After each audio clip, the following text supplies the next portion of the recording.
Welcome to all of you, and thank you for coming this evening. I'll move myself over here. As Dan alluded to, I'm here this evening, and gravitational force field aside, because I, like many of the others of you in the room, am a person who loves to live at the boundary of multiple domains, 1 foot in one foot in the other. I even aspire, I catch myself, to speak this 2 languages out of the same mouth at the same time.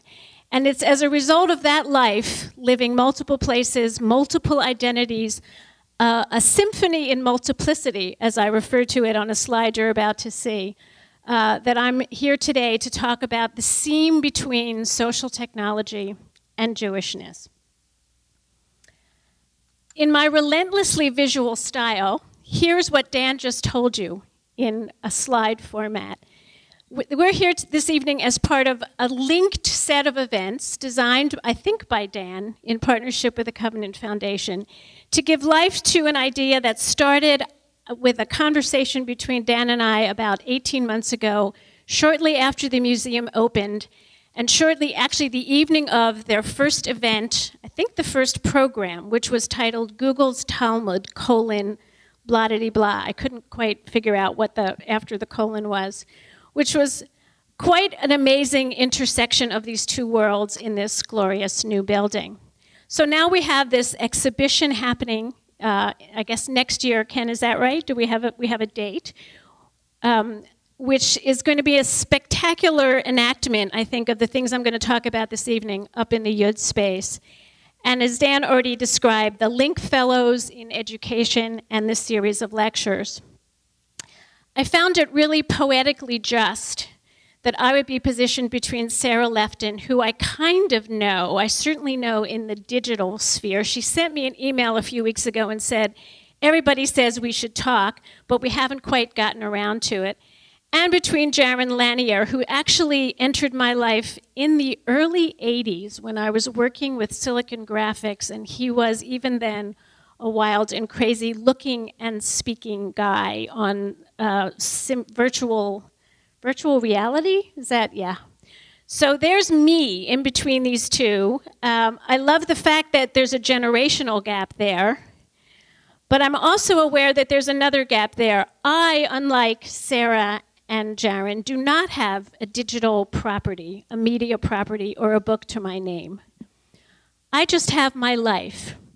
And so what we're going to do this evening is explore Estee's thinking as a result of Estee's life and the concept that emerged therefrom, people of the link. I'm thinking of this evening as two events in one. The first is a launch party, and it's a launch party for this meme, people of the link. The second is as an extended Dvar Torah. So for the technology people in the room, launch party makes perfect sense, meme makes perfect sense. And for the Jews in the room, could I say, right, Dvar Torah, an extended exploration of an idea that leads to, hopefully suggests what it means in each of our lives.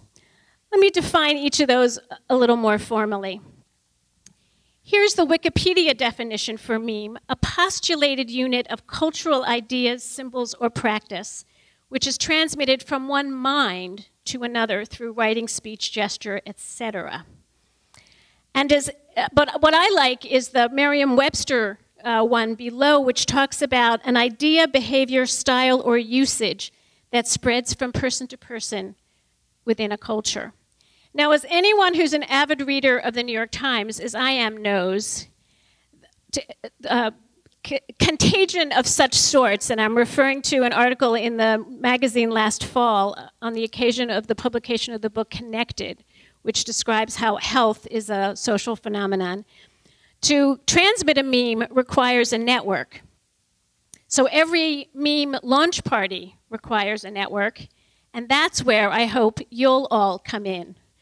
Though the group in the room may seem small, we actually have lots of folks waiting to see the video and lots of folks watching and emailing and tweeting in response.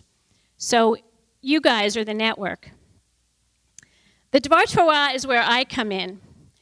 Again, as Wikipedia does an amazingly good job, right? A Dvar Torah is a talk on topics related to a shared text. It can be anywhere, they say, from 15 minutes to an entire afternoon, depending on the quality of the speaker. We will not go for the rest of the evening. My Jewish Learning on the bottom adds that a Dvar Torah can actually be given by anybody, not necessarily a rabbi, because it speaks to, quote, the infinite interpretive possibilities of Torah, and in the injunction to take every bit of Torah, every bit of Jewish text, and turn it over, or hafoch ba.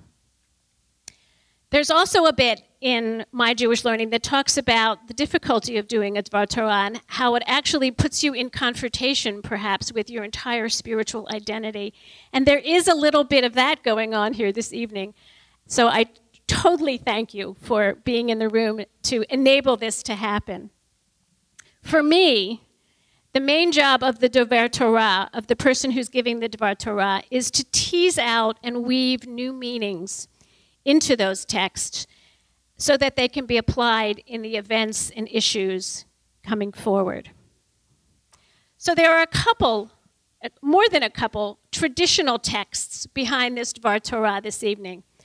And I set myself a rule in this talk, that I would only include things that had either happened in my life, that I had touched in my life in the last 60 days, or that I literally had on my bookshelf in my new office.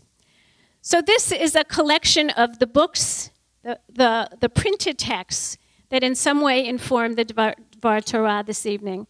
And you'll see that they're in three streams. At the bottom are the Jewish texts, moving from, the mid-90s up through, about last month. And the Jewish texts, you'll note, Arnie Eisen, Isa Aaron, Chaim Herring, our local community survey, and a report about the innovation sector, all texts you're going to see again as we move through the evening, they're not really, quote, Jewish texts, but texts about the being and doing of Jewishness, as we've come to think about it in the last, decade and a half. At the top are my most impactful books about what I've come to think of as networkedness, starting with Etienne Wenger's book on communities of practice, published back in '95, book by John Seeley Brown, The Social Life of Information, the how-to book by Etienne, Cultivating Community of Practice, and then a couple of key, very practical books about networks in business and in real life, Rob Cross and the aforementioned Connected. In the middle, we have some transition texts, the ones in the middle. First, Jew in the Lotus. How many people read that? I'm seeing heads. Yeah, okay.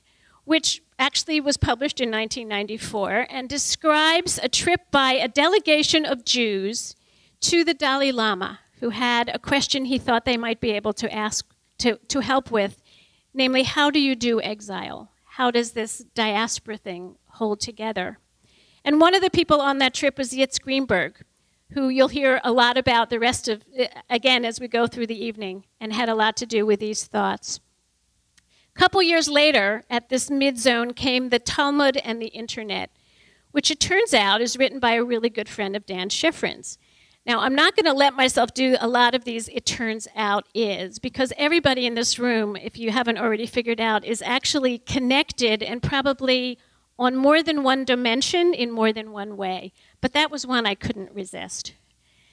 Then for me, Dan Goldman's Social Intelligence was a really important book on this middle path, pulling out for us how social people really are and how fundamentally we rely on that functionality that we have just begun to understand in our everyday lives. And then, of course, everybody's favorite Clay Shirky, Here Comes Everybody. And now we're up to last year. This year, my two favorite books are The Power of Pull by John Seeley Brown, John Hagel, and who's the third guy? I can't read it from who, both of whom have had an impact on my life, about the new world that we live in and how we've moved from a world of push to pull. You'll hear shades of this later. And Empowered Judaism by Eli Landfer. And you'll hear again and see much more by him. So these are the traditional texts that were on my bookshelf and on my desk as I pulled this together. But really we're talking about the text of my life.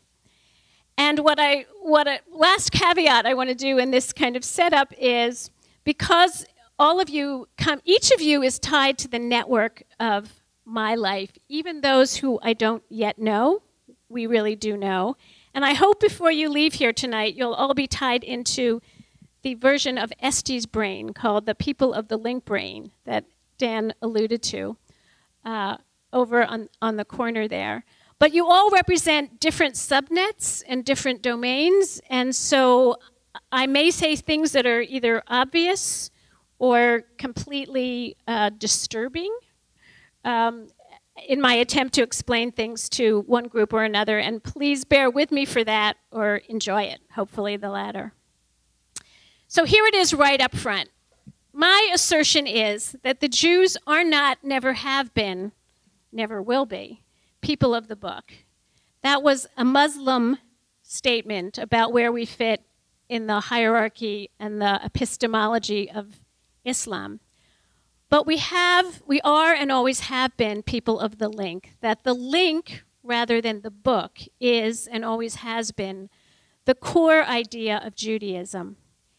It's the core concept, it's the core practice, it's the core value, it's really the core meaning of Judaism.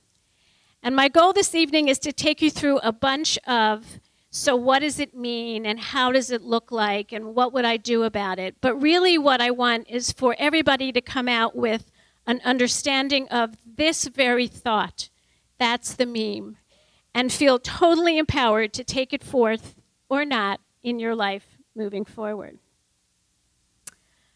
As it said on the website and on the invitation to this event, from covenant and commandment to community, commentary, and conversation, all those very fundamental acts of Jewish life are really, if you think about it, forms of linking. And we'll go into that in greater detail. Which means that this is an incredible time and place to be and do Jewish. Anita Diamond, author of The Red Tent and a number of other books that actually bring Jewish practice into the world for Jews and non-Jews alike, says this is her mantra these days. This is a great time to be Jewish. And I bring here as evidence a quote that John Seeley Brown made at the book event for Power of Pull a couple of weeks ago, saying the number one predictor of success in students, in college students today, is the ability to organize study groups. If we don't have that, we don't have nothing. So what I'm going to do is take you through the birth of this meme, the text of my life, tell you more, spend some time on what it means, what it looks like, and then what to do about it.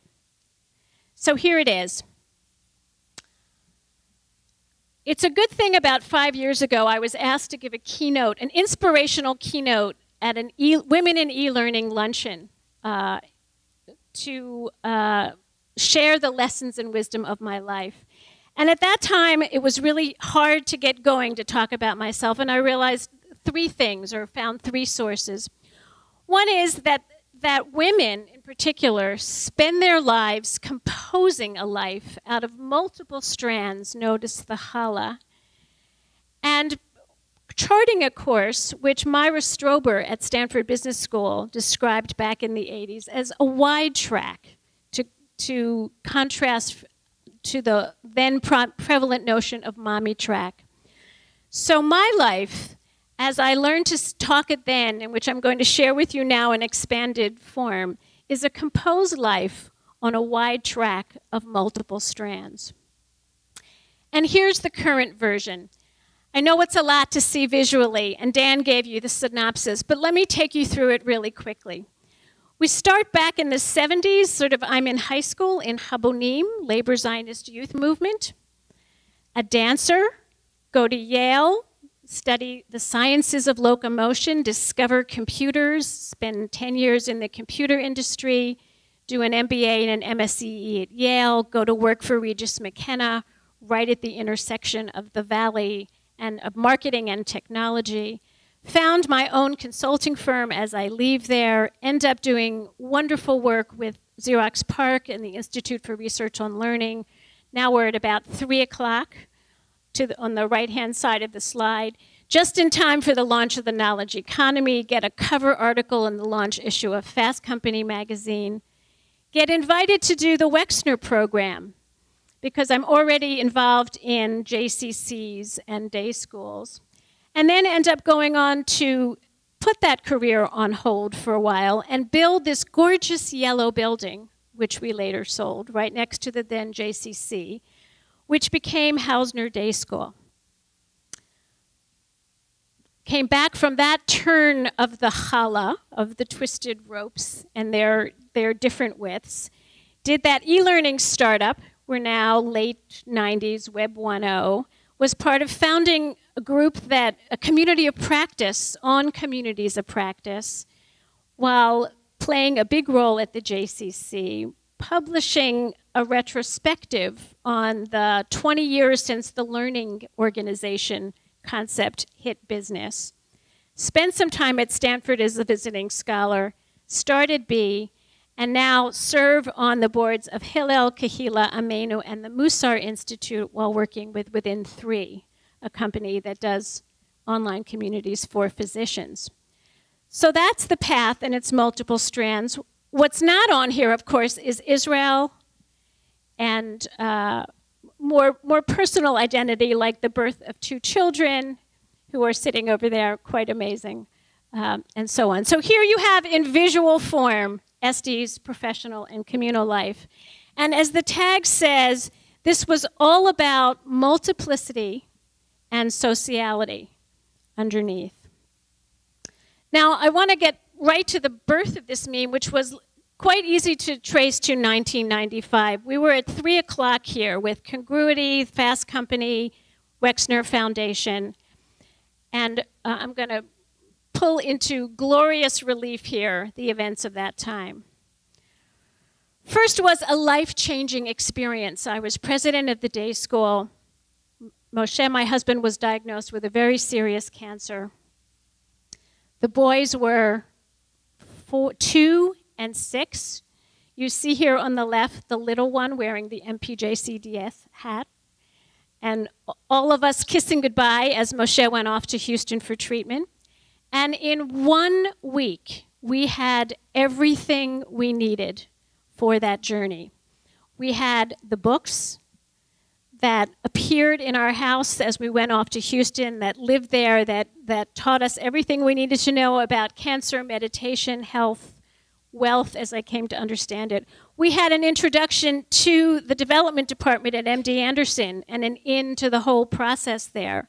We had casseroles for a year. And we had a referral to the perfect person to help me through it at Children's Health Council. Above and beyond all of that, we had what became the key factor, which was an instant mother-in-law support system.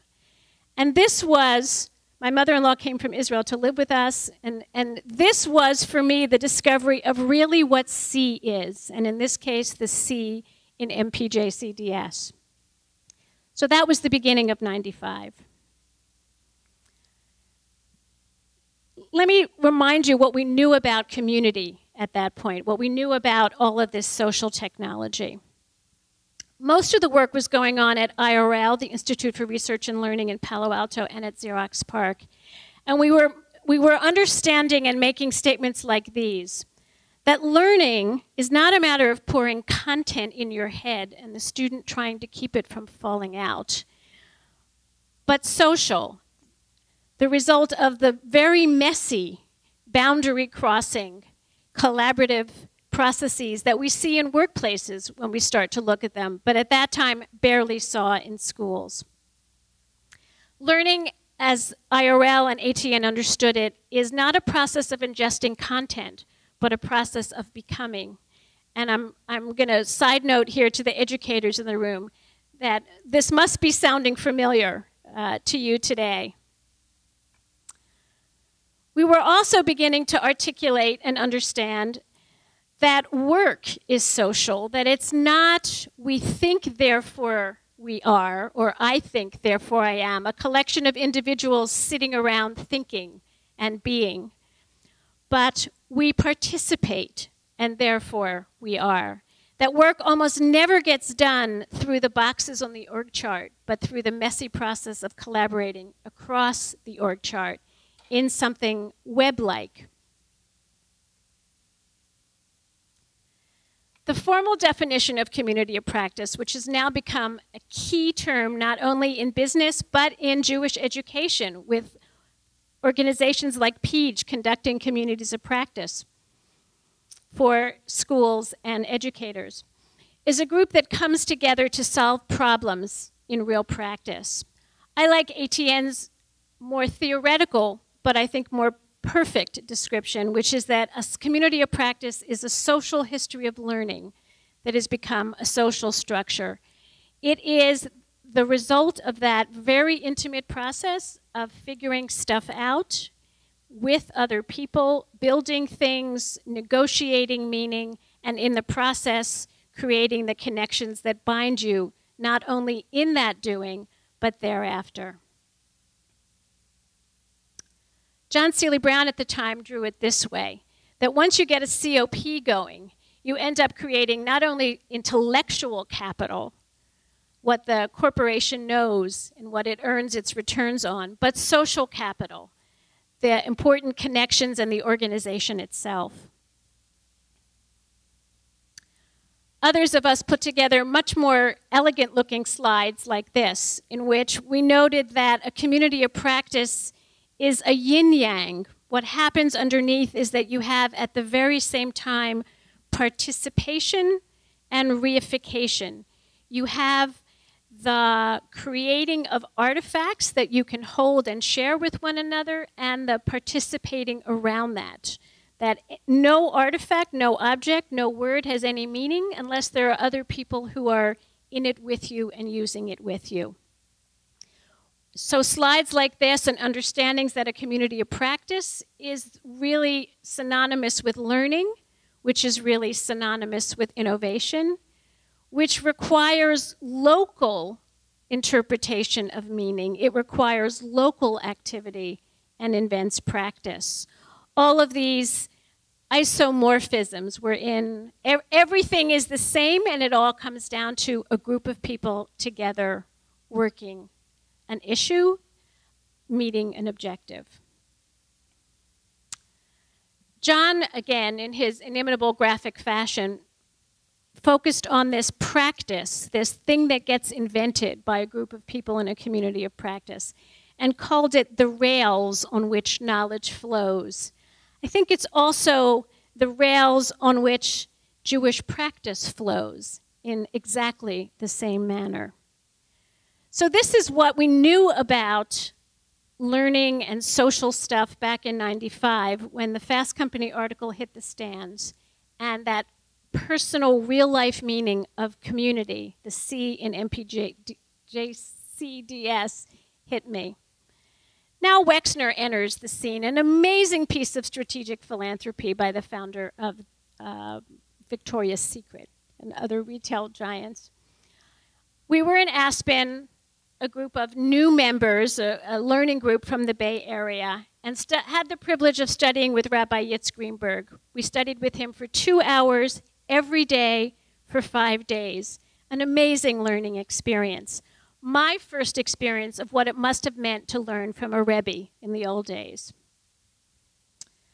And I think it was on Shabbat of that week, so we couldn't take notes, but there was a handout. When Yitz handed out, and this is literally a scan of a very old piece of paper, his life's work in tabular format.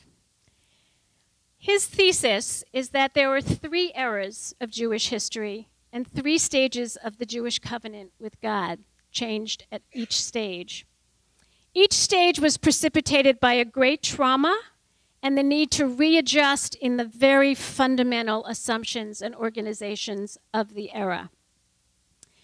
So the blue one is biblical, the one in the center is rabbinic, and the one on the right, the sort of light green one, he didn't really know how to name it. It was 20th century start somewhere, and not yet clear to him what it should be called. You'll notice that the rabbinic era, if you look at human role, ritual, holiness rows, starts to be about prayer, starts to be about synagogues, dispersed authority, dispersed institutions. It's all about, it's when exile happened.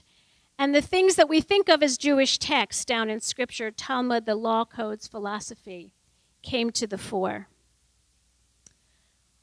For Yitz, the core problem was, what do you do after the Holocaust? How do you go on with any notion of Jewish history and of God's presence in Jewish history? And then layering on top of that, what do you do with Israel, which emerged not in direct effect from the Holocaust, but in close enough time proximity that we were faced suddenly with some sense of power in the world and a return of land, the two kind of dominant conditions in the top row of his table.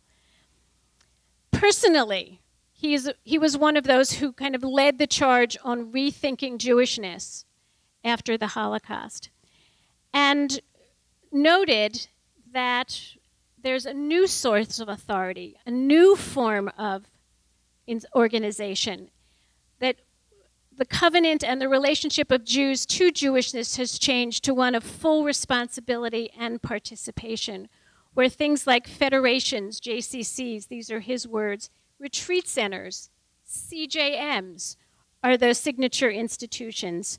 And we have, and this is 20 years ago, new kinds of media emerging that express our Jewishness. So as Yitz is walking us through this bit by bit and really recounting world history in the process, I'm told he was the first Orthodox Jew to do a PhD at Harvard, and it was in world history. I have one of those, more than an aha, kind of an oh my God moment, going, so that's why they think I know something about communities of practice and all of this learning, innovation, collaboration, invention, local practice, interpretation, negotiative meaning. That's why. Somehow, we know this. More specifically, in a historical sense, I went, oh, right. As he was describing the emergence of the rabbinic era, and noting that right around that time is when the church was begun, the story that was being suddenly apparent was we skipped that stage. We didn't actually do the pyramidical, hierarchical thing that you see so in evidence, and I was living at the time in companies like Xerox, where the CEO, when he becomes CEO, really does become kind of godlike, and communications cascade down through the pyramid. We didn't do that. We've actually been doing this other thing of inventing these linked architectures and living in these linked ways, living and radically evolving linked architectures since, about the destruction of the Second Temple. A few months later, Wexner brought two more mind-freeing facts into my mind. The first was, on the left, the realization, as I mentioned, that the Jews never named themselves people of the book. In fact, the people of the book doesn't refer just to the Jews. It refers to Jews and Christians, and some people say Zoroastrians, and lots of controversy about that, etc. But as became apparent to me right away, you pick your battles, and that didn't seem like one to fight. But it is maybe one to lose right now. The second was a related fact from much later in history, that there was, in fact, a negotiation and a contract between the Jewish community at the time and Napoleon, whereby in exchange for civil rights in the emerging political system, the Jews would agree to be considered an église. Hence this confusion, which had plagued me since about 4th grade, under the statement that my mom would make, well, you know, a synagogue is not a Jewish church. It's not a church at all. And then she'd go on and say, you know, and Judaism actually isn't a religion, it's a civilization. And what did that mean? And I think I've been trying to explain that. There are many people in this room that I've been trying to explain that to ever since. So there was a moment when literally the organized Jewish community agreed to be thought of and to think of itself as a church in order to be participating in the modern world. And maybe it's time to untangle ourselves from the language confusion that has resulted ever since. The last thing that happened back in this pivotal year of 1995 was what I call a stop me dead in my tracks question from John Seely Brown of Park. I was in my office, somebody came running to tell me that John was looking for me, which is kind of a bizarre thing. Why would I need to be told, and why would he be looking for me? When he found me a little while later, it was with this great passion and this burning question, this accusatory, why didn't you tell me? I'm like, about what? And the answer was, the Talmud, of course.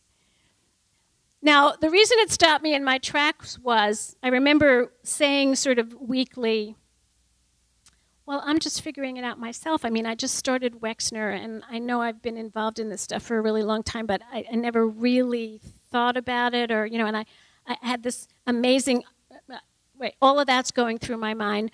But at the same time, I'm also saying, you know, it's because I never would have thought to say that stuff in this world. Why would you need to know? And clearly he did need to know. Xerox was the document company. Xerox is the document company.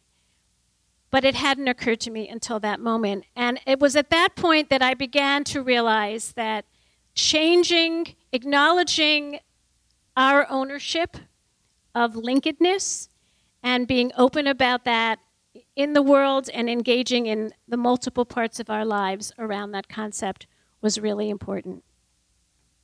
So what does people of the link mean? And here we're going to get even more visual and even more conceptual for a little while before coming back to how do we see it in practice. A link, in networked terminology, is simply a tie between two nodes. It's a relationship. It's a connection. Now, in Jewish thinking, in Jewish life, we talk about the tie, the link between a person and God, ben Adam lamakom, between a person and himself, his or herself, Adam latzmo, and person to person. And much of what we do in our ethical lives and in our holidays actually doesn't quite distinguish between the two. They're all the same. Even more fundamentally, a link, when it's bidirectional, has 2 hours and is a thick tie, and is the one that started between God and man is a covenant. One way of saying this is that the Jews started with a relationship between God and Abraham. The covenant became property of the entire Jewish people at Sinai, which we celebrate in just a couple of days at Shavuot. And so at the very, very bottom of Judaism and Jewish identity is a link, the specific link called covenant, and we all share it. Now, out of covenant, writers, thinkers like Buber and Rosenzweig say, out of covenant, out of that bidirectional relationship, is what comes commandment. Commandment and commandedness are not the set of laws in the book, but the condition of feeling in relationship, in covenant, in a state of responsibility to the world, to God, to yourself. And out of that comes, as we get the network diagram bigger, the other kind of fundamental acts of Judaism: commentary, the linking back and forth of text, the saying, the repeating, the quoting, the naming, and community itself. The diagram on the right was meant to be a minion and the ties between a minion, but I lost track at about, 11, and I couldn't figure out how many connections to show you, but you get the idea. And finally, or next, once we've gone from fundamental covenant to commandment to commentary, community, conversation, and the network diagram is growing, we get to connection, which, of course, the symbol is Ruth. Your people are my people, your God is my God, attaching herself to the social network of the Jewish people in that moment, based on an existing connection and even a covenant with her mother-in-law, Naomi.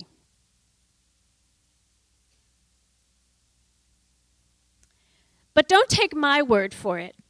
Here are my favorite kind of captured quotes from teachers in my lives that are about people of the link. First is from Levi Darby, who is up here in Marin. At a Wexner retreat a couple years ago, he said right out loud, "Relationship is the Jewish core. How do we know? Well, why else would God disturb the perfect peace that existed, the oneness of before? Why would he create multiplicity in order to be in relationship?" My other favorite quote from Arnie Eisen. This he delivered in a talk to the then MPJCDS board. Now he's chancellor of the Jewish Theological Seminary. To see oneself as a Jew is to see oneself in conversation, as part of the conversation that extends over time, space, media, generations. In fact, Judaism itself is that conversation. And finally, we learn, therefore we are. We had, I think, therefore I am. We participate, therefore we are. We learn, therefore we are.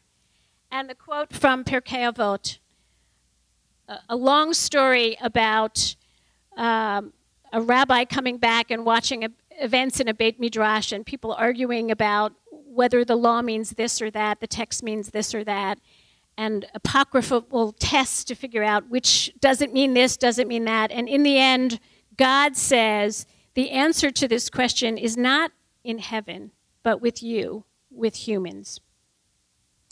All pointing to this fundamental property of communities of practice and the fact that Jewish learning is exactly that. I brought here as another text Etienne Wenger's list of 10 learning principles, here reduced to 8, by someone who wrote a PhD thesis on the isomorphism, the identity between Jewish learning and communities of practice. Okay, so that's the theory, the network language meets Jewish thinking. What does it look like in practice? How do I know it's really happening? So quickly, visually, I want to take you through a couple of examples. The first is learning. And again, I only let myself use examples that were in my life in the last 60 days. So I do Chavruta with Rick Dinitz on Musar texts. And this was our assignment a couple weeks ago. We got a PDF with a bunch of texts that included a page of Talmud and a page from the Schottenstein translation of the Talmud. I'm going to show you these briefly. And then Rick brought to our meeting a book that's called The Aid for Talmud Study. And the reason for showing you this is to reinforce just how social Talmud is. You can't actually read this text without carrying the people and the conversations and the connections and the relationships from the past. So on the left is the page of Talmud, and on the right is the Schottenstein. I'm not going to take you through it, but it breaks down each Hebrew phrase, English phrase on the left-hand side, in the right, gives you text underneath. And if you could see the small print here, you would see several locations where it says, Rav A, quoting Rav B, who was related to Rav C and contradicted Rav D, says such and such. And the next sentence will do a very similar thing about Ravs B, C, and F. Names upon names upon names. So that really the way to read this is not only to connect all the texts that you see on these pages, layers upon layers of them, but to actually pull out the social network diagram of the Talmudic sages. And here it is. The best scan I could get, but this is a fold out of the Amorim and who's related to whom. And it really makes a huge difference. What also makes a huge difference is to find yourself studying these texts with someone who knows, who has this book in their personal library, while you have other attributes you bring to the Chavruta. And that's the secret of Jewish learning. A lot of the examples we're going to see in the next few slides are about the progressive world in Judaism, or what calls itself liberal Judaism. But the Orthodox world, and I happened to spend Shabbat a few weekends ago in Far Rockaway, New York at the yeshiva.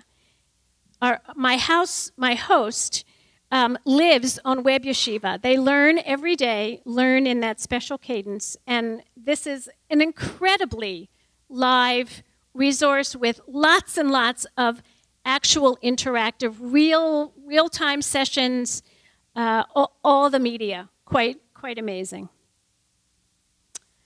So another place you'll see, or I see, linkedness around me is in Jewish peoplehood, which to me is the most fundamental idea here. We started with this diaspora, moving out from Babylon, and I thank Deb Schultz for this particular diagram showing that. And as we moved around the world, we ended up specializing practice in each area. The fact that a network structure underlay the US, or this is a closer to home version of it, started to get talked about in the Jewish world in 2001 with this report in particular by Chaim Herring and Barry Schrag of the Boston Federation. The network emerging as the signature form of organization in this network age. The network as a means, not the network as the end. People of the Link is about network as more than means, but actually the being, meaning, value, practice. Shortly thereafter came the 2004 study of the demographics of the Bay Area. And a commented upon finding circled here that no matter what age demographic you were in, most people were, quote, not affiliated. Turns out, even in the text of that report, and certainly in the texts of our lives and conversations since, many of the people in the nothing category were deeply engaged, were connected in multiple ways. In fact, some of our most connected and engaged people, and here Tara Moore sitting over there, was the person who brought that realization to my life and several others by describing how she wouldn't have shown up in any of these measures. And at the time, she was working at Federation. So our notions of, our understanding for the need to address the white space was growing, but our understanding of the fact that there is actually something there and it operates was not yet present. Then came Facebook, and we all started to see each other. We all started to know that we had social networks. We all started to manage our social assets. The word social suddenly went from being the province of folks like IRL and Xerox PARC and myself and out into general talking.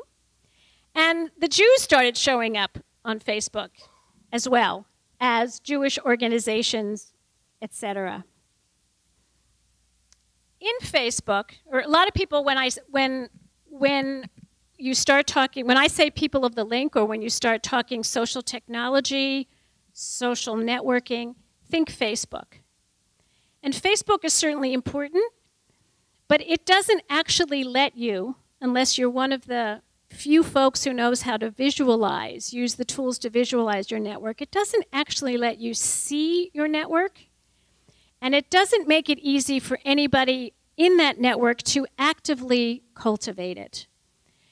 And so as a result of this, we started to see the language and the visualizations and the analysis of networks emerge from academia into more common usage. And this is actually from the Connected book, talking about the contagion, bringing this whole topic to people who are worried about smoking, weight loss, and various teen behaviors.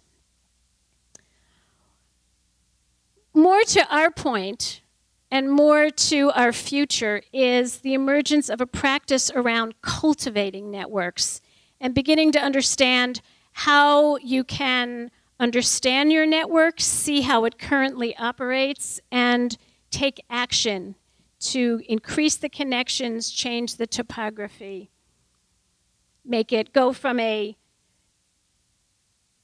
cluster around an individual to a self-sustaining network. And a wonderful term for this is network, on the right there, by Patty Anklem. You're going to see all of this a little while later. Right around this time is when we start to, because the theory isn't necessary, particularly in the generation that grew up digital native, for the action, we start to see the emergence of something called the Jewish innovation sector. I love this quote from the first report that came out in 2008. We're shifting from the unity-focused system of the 20th century, where we tried to bring together a diversity of individuals in a single organization, to a diversity of organizations that serve special interests. And the numbers are pretty dramatic in this report of the growth over about 10 years in small organizations that are off the formal org chart of the Jewish community, and that are amazing to watch. In the Bay Area here, our kind of local node on that network of Jewish social innovation is Upstart Bay Area, which Tara and I guess Toby's not here, are key drivers of today. Wonderful innovation happening out of this kind of incubator format. An example of an institution or of an innovation that arose out of the network and talks about itself as belonging to the community is Maim Chaim, a new reinvented mikveh in Boston, which is spearheaded by, is the brainchild of Anita Diamond. Amazing place, men and women, not just traditional immersions for conversion, etc., but for life cycle events and inventing and reinventing the entire ritual and practice. They don't just stop with a place and a community around that place to reinvent, but also doing things like the mikveh monologues, a play that they license to organizations or to theater companies, and that opens this question of what's mikveh to broader audiences. We have the blogosphere, and though this isn't literally a blog, it's a wonderful example, I think, of the meshing between these two worlds, and it's Two Jews, Three Blogs by Esther Kustanowicz, sitting here in the front row next to Deb.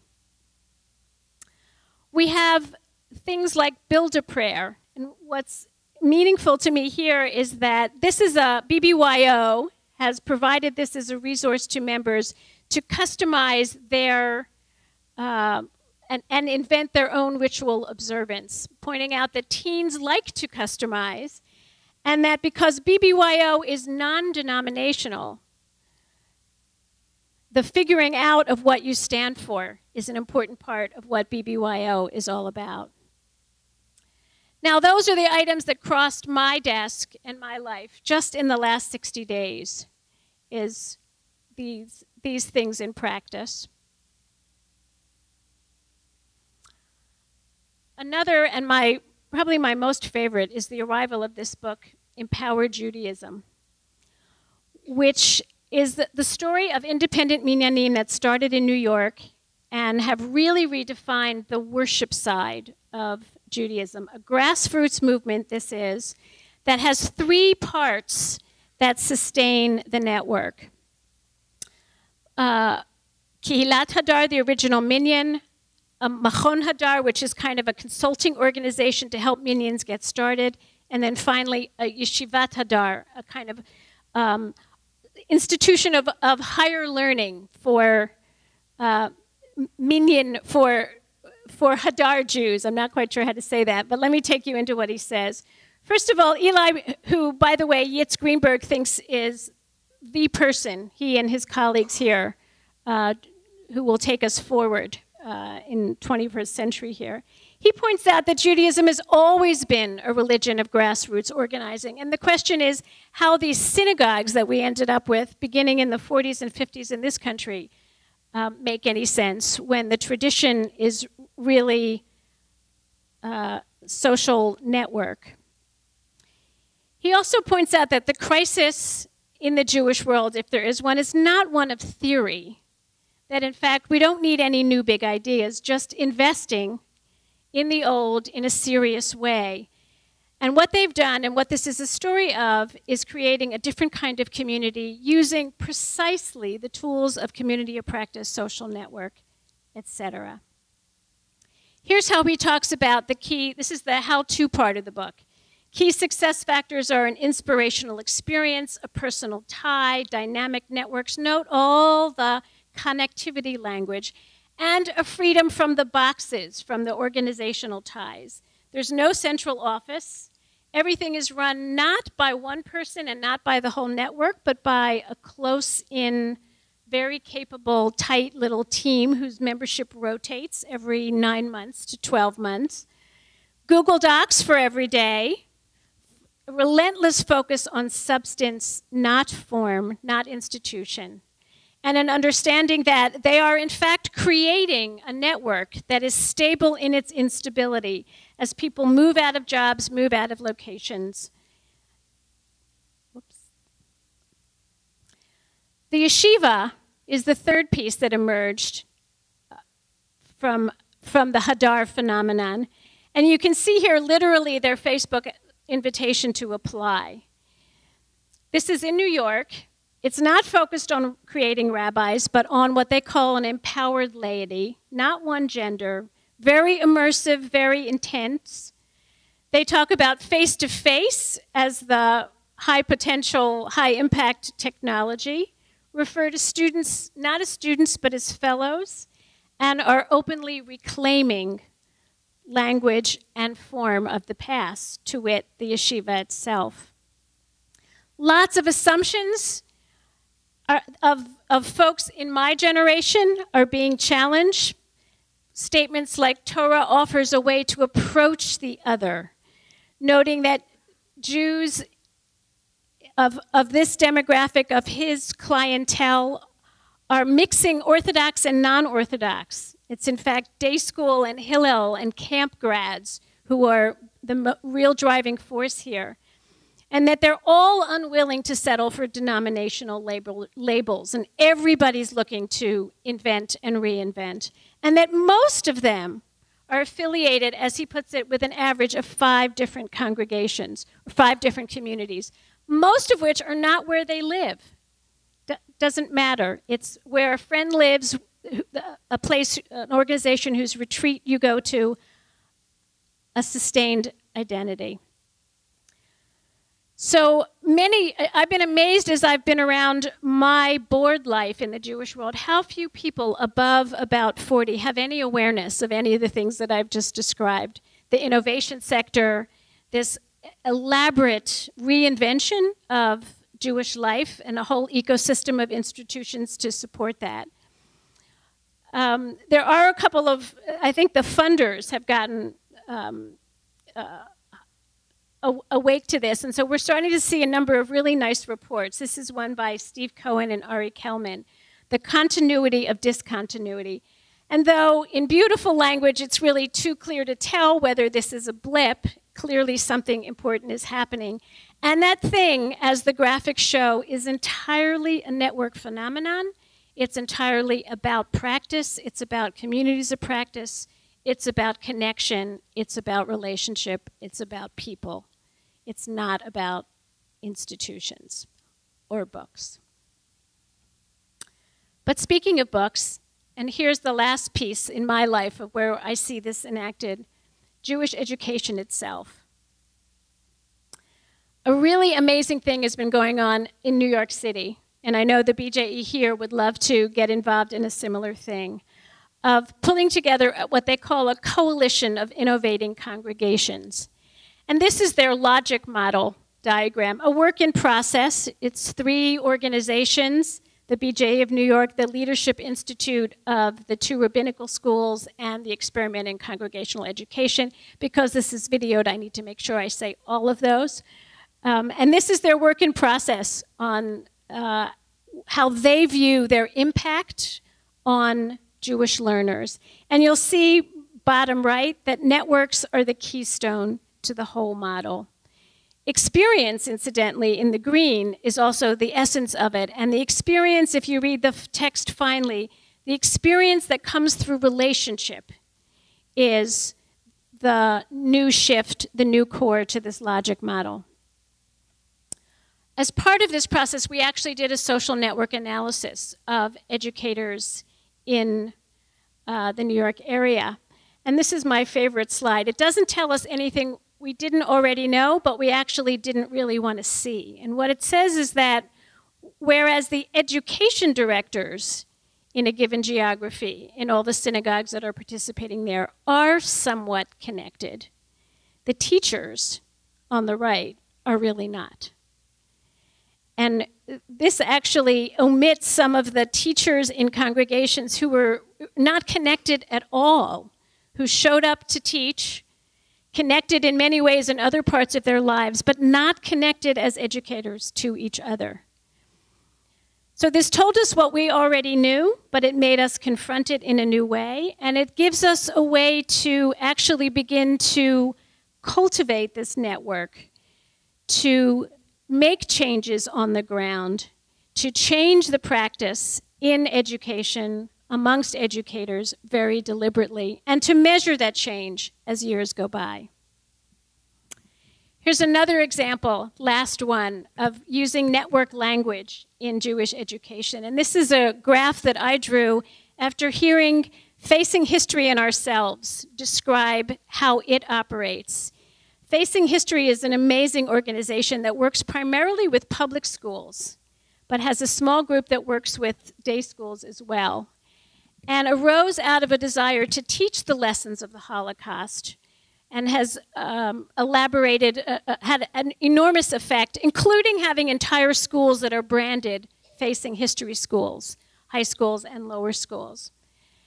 And you begin, and this had never been done before, to capture the story of what the organization does, not by what it publishes or what programs it puts on and what retreats it holds and what funding it gives, but by the relationships that it enables, the connections, intangible and tangible, that is, giving the curriculum, the reification, but also giving the relationship with the person at Facing History or another master teacher who's been teaching Facing History for years and years, and shifting the whole emphasis to those connections, and then as we look down in the lower left, to ultimately the surround of relationships and connections around the student, who, after all, is the ultimate reason for doing what we're doing. So, again, nothing that we don't know, but something that's amazing to see, and how little we think about it and talk about it. Okay, but so what? So here's the summary. And then we go into celebrate the launch and end this Dvar Torah. So first of all, words matter. They matter because we know as educators, we know as managers, we know in all of our walks of life, stories and metaphors communicate complex wisdom. The words you use in those stories make a big difference. The models we have in our heads shape our possibilities, and making the move to people of the link, I think, shapes new possibilities. And lastly, specifically Jewishly speaking, or especially Jewishly speaking, language itself is action. We have lots of literature and lots of practice around that very fact. So words matter, and this meme matters. Second summary is link itself is happening. It's happening in all these ways: text, ritual, learning, prayer, practice, notions of peoplehood and connectedness. Are we part? Are we not? And here's my ending of the Dvar Torah. As we look to the week ahead, a word for the multiplicities of us. First of all of us, there's a famous saying in Pirkei Avot, K'neh lecha rav, find yourself a teacher. K'neh lecha kehila, find yourself a network. To the educators in our midst, though as Link Fellows you're working on curriculum, that curriculum is really the means, it's not the end. Relationship is your business. The creation of these links, the cultivation of these networks, the investment in the social fabric is what you are positioned and, I think, came to the job to do. For the entrepreneurs and leaders of various sorts in our midst, it's time to get really serious about investing in the mesh and turning our existing organizations into entities that serve the network, not the reverse. I didn't know how to refer to the next category, so technologists and creatives will have to do. But if you listen to Yitz, you guys are the sages of our era, so sages you shall be. And lastly, to all the parents in the room, stop worrying. The kids actually have it right. In fact, we can start praising because their social smarts, their social activism, their social skills, and the production, the results of what the 20s and 30s are doing are amazing. So now it's time for the meme. And I swear to God, this is from that report that Steve Cohen and Ari Kelman did, the graphic that says meme. One last time. People of the book, not people. Okay, yes. People of the book and people of the link. Even the book is linked. The most famous meme map for most of us, many of us in the room, is the Web 2.0 meme map on the left. It has a lot of meaning. It's got a lot of the pieces of the meaning. They're not actually terribly linked, as you notice, but for those of us who needed to figure out what the hell is this when Web 2.0 happened, it was a very useful tool. I'm proposing a new meme map, one that reflects a journey, one that includes the people and the texts and the ideas, one that you're seeing on the right and is in that little laptop on the left. And I'm borrowing here, or actually it says this is Estee's brain. I'm borrowing here from Jerry's brain, Jerry Mikulski sitting over here, who was an early and largest user of this particular piece of software that captures connections like none other, and who's made his brain publicly available with the results of how many? 140,000 thoughts on topics that fascinate me as well as everyone else who knows him. So as we release this meme into the wild, let's start capturing its path as it builds the network that builds the meaning of the meme. And that means connect yourself. Many of you are already in the map that's sitting over there, but on your way out, please stop by and actually add yourself as a node. Connect to who you know, what organizations you're affiliated to, add a few thoughts if you like, And we will, over time, make this public in whatever way we can. So, happy meme launch. And happy end of Dvar Torah for the evening. What will be following up today or after today is, of course, peopleofthelink.org, where the brain and other things will reside. There is a Twitter account and the hashtag that Dan learned to say. With that, thank you. I actually omitted to say one thing. All the beautiful artwork that you've seen is from Lynn Silchin, whose silk pieces are extraordinary. And this is the one that she did specifically for People of the Link for this occasion. But I love all of her pieces back from the beginning of the presentation and the beginning of her career as an artist. So thank you for being the network that you are in my past, in this room presently, and hopefully in the future of this idea and all it spawns. Thanks especially to Esther and Deb for being my compatriots in pulling the People of the Link launch off. And with that, I'm done.